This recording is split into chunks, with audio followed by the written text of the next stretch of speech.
जय Shri Krishna.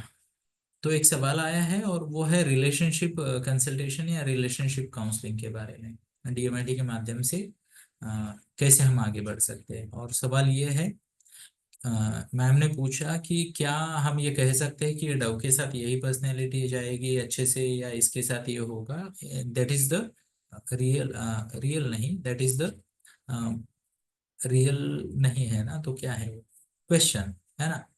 The straight forward question. अब reality की बात करते हैं ना, मेरे दिमाग में रियलिटी है। तो एक समझते हैं, इस प्रश्न का जवाब मैं दो एंगल से दूंगा। एज ए रिलेशनशिप काउंसलर, मैं एक मैरिज काउंसलर भी हूँ। एंड दूसरा एज ए डीएमआईटिशियन। डीएमआईटिशियन में एज ए ट्रेनर कहो या काउंसलर कंसल्टेंट, जो भी वर्ड यूज करना है आपको वो ठीक है। तो बात को समझते हैं, डीएमआईटी हमें क्या देती है। डीएमआईटी हमें पर्सनैलिटी एनालिसिस देती है, और पर्सनैलिटी के साथ आते हैं बिहेवियरल ट्रेड्स।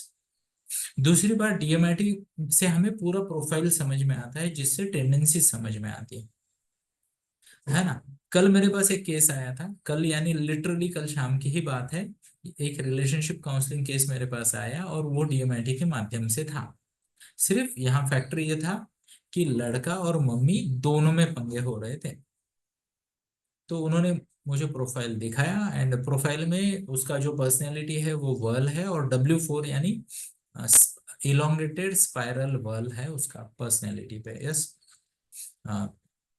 तो ये पर्सनैलिटी हमें पता चल गई, उसकी माँ जो है वो लो पर्सनैलिटी के है। और मैंने जैसे ही प्रोफाइल देखा, मैंने कहा मैम सबसे पहली बात, ये बच्चे के क्लियर कट नजर आ रहे तीन रिलेटिवली वीक कंपोनेंट, जिसमें एक प्लानिंग है, L2। एक है ये सेंटर, यानी क्या कहेंगे इसको, फाइन। और ये दोनों जोन भी वीक में है, जो कि ऑब्जर्वेशन से रिलेटेड है। तो मैंने उन्हें कहा कि पर्सनैलिटी को कैसे हैंडल करना है हमने आपको सेल्फ मैनेजमेंट सिस्टम में बता दिया, है ना। अब साथ में ये भी ऑब्जेक्टिव साथ में लेके चलो कि ये तीन फैक्टर का उसके लाइफ पे क्या फर्क पड़ेगा। देखो, फाइन का संबंध डायरेक्ट पेशेंट से है, कंट्रोल से है ना। Fine is what, control. तो चाहे वो फाइन मसल का कंट्रोल हो या संयम की बात होती है ना, तो मैंने कहा इसके संयम पे काम करेंगे, पेशेंस पे काम करेंगे। इसको प्लानिंग जो है, अब चक्रधारी है तो इसको हम पूरा नहीं समझा सकते ना। बराबर है, टू द पॉइंट ऐसे टैप टा टा टा टा ऐसा नहीं होगा, तो उसको हम ऑर्डर नहीं दे सकते। राजा पर्सनैलिटी ऐसा हम कहते हैं, ईगल डोमिनेंट है। तो उसको सेल्फ मैनेजमेंट सिस्टम प्लस उसका पेशेंस कैसे बढ़ेगा, एक फैक्टर। उसको प्लान कैसे, क्लैरिटी दे सकते हैं प्लान की, प्लानिंग कैसे सिखा सकते हैं। परिणामों का, जिसे कहते हैं ना, कंसिक्वेंसेस का क्या इम्पैक्ट होता है, कंसिक्वेंसेस क्या और कैसे आ सकते हैं। ओके, इस पे बात करेंगे। और तो भाई चांसेस है कि बच्चे इम्पल्सिव हो, जो कि है भी वो, है ना, बहुत हाई इंट्रा है। और ये कुछ factor. Second, observation skill. Observation skill कम है, और रिलेटिवली लैंग्वेज हाई है। तो मैंने उन्हें ये भी बताया कि आप उसे कम्युनिकेट करते वक्त जो दिख रहा है उस पे कम जाइए, और जो सुन रहा है वो उस पे ज्यादा जाइए। तो ये थोड़ा सा एडवाइस दे दिया।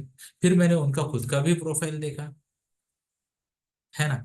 तो डव पर्सनैलिटी है, एंड लूप डोमिनेंट प्रोफाइल है उनका। 10 में से 8 लूप है। ओके, इमोशंस हाई है, लॉजिक कम है। इंट्रा इनका भी हाई है। ओके, इंटरपर्सनल हाई है, लैंग्वेज हाई है। तो मैंने कहा कि आपको भी थोड़ा सा काम करना पड़ेगा, आपके दोनों चीजें हो सकती है। अब देखो, मैं कैसे कॉम्बिनेशन सामने ला रहा हूँ, आई होप आपके सामने वो विजुअलाइजेशन हो रहा है प्रोफाइल का। तो मैंने कहा या तो देखो, doves are like easy going, people oriented, है ना। उनको तक तक नहीं चाहिए, वो पीस सीकर है। तो ये फैक्टर है, प्लस इमोशन ज्यादा, लॉजिक कम। तो मैंने कहा या तो माँ बन गई और हर चीज को माफ कर दिया, या फिर जिसे कहते हैं, प्यार से हैंडल कर लिया। और दूसरा, कि जब आपका जिसे कहते हैं टेम्परामेंट लूज हो गया तो एक्सट्रीम ले लिया, है ना। तो इसकी इसमें स्ट्रेटेजिकली आप आगे जा सकते हो, खुद के प्रोफाइल की भी ये बातें याद रखो। तो आपको, फिर मैंने उनको क्या सलाह दिया कि आप क्या करो खुद, आप खुद पहले, बोलने से पहले क्या बोलना है और क्या नहीं बोलना है, क्या करना है और क्या नहीं करना है, इस पे विचार कीजिए, प्लान कीजिए, फिर बोलिए।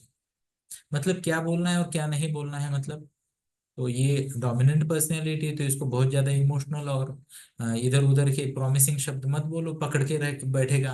हो सकता है 10 साल बाद भी वो यूज करे उस वर्ड को, है ना। तो ओवर कमिटमेंट नहीं करनी है।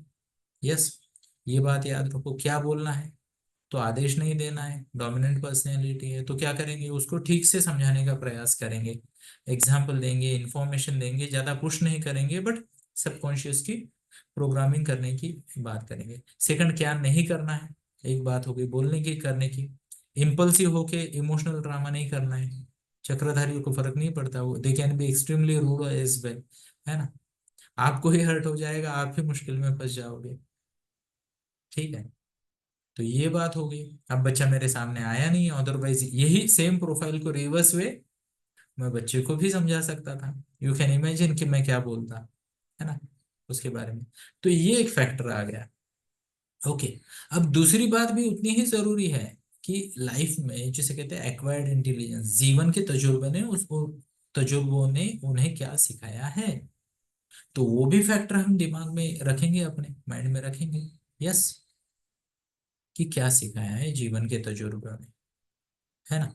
क्योंकि देखो, हमारी ओरिजिनल पर्सनैलिटी होती है वो तो कहीं नहीं जाएगी, वो अंदर रहेगा ही। शेर है तो शेर ही रहेगा, है ना। और जिसे कहते हैं, मान लो डव है तो डव ही रहेगा। पर पॉइंट क्या है कि हमारा आउटवर्ड जो बिहेवियर है वो हमारे एक्सपीरियंस द्वारा प्रभावित होता है ना। तो वो भी फैक्टर्स कंसिडर करेंगे।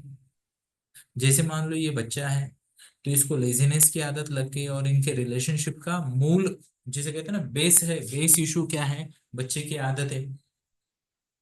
अब इकलौता बच्चा है, तो गलती किसकी, बच्चे की या माता पिता की? हम क्यों बोले, आंसर नहीं देंगे। वो उनका तय करे किसकी गलती है और कितनी गलती है, गलती तो दोनों की होगी। तो फिर मैंने बच्चे के बिहेवियरल पैटर्न्स नोट किए। अभी मैं फिर से बता रहा हूँ, बच्चा तो आया नहीं, तो केवल मम्मा को लेकर हम ये काउंसलिंग आगे लेके जा रहे हैं, और फायदा भी होगा, पक्का होगा। तो जैसे मैंने कहा कि ये चीज को हम आगे बढ़ाने का प्रयास कर रहे हैं कि बच्चे की क्या क्या आदतें हैं, वो आदतें क्यों लग गई, अब वो हैबिट और पैटर्न को कैसे ब्रेक करना है। तो एक जगह पे नेचुरल आ गए, एक जगह पे करंट पर्सनैलिटी यानी बिहेवियरल ट्रेट्स और हैबिट्स आ गए, कॉम्बिनेशन करके आगे सॉल्यूशन दिया। तो that is the best approach in terms of relationship counsellor. Okay, ये कब, जब कॉम्प्लिकेटेड मैटर्स हो, है ना। जब मैटर्स कॉम्प्लिकेटेड नहीं है और कोई कहता है कि जस्ट हमें गाइडेंस चाहिए, तो हम केवल उनको टेंडेंसीज बताएंगे बेस्ड ऑन नेचुरल पोटेंशियल। ये चक्रधारी है, ये चक्रधारी है, या तो बहुत जमेगी या फिर जंग होगी, है ना। बराबर है।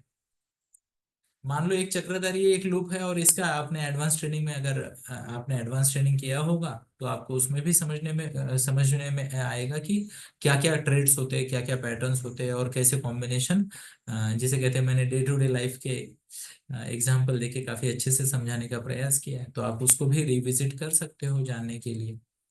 तो प्लेन रिपोर्ट है और कोई बैकग्राउंड नहीं है, कोई बड़ा चैलेंज नहीं है, तो profile based personality and profile, दो शब्द है डीएमआईटी के माध्यम से, है ना।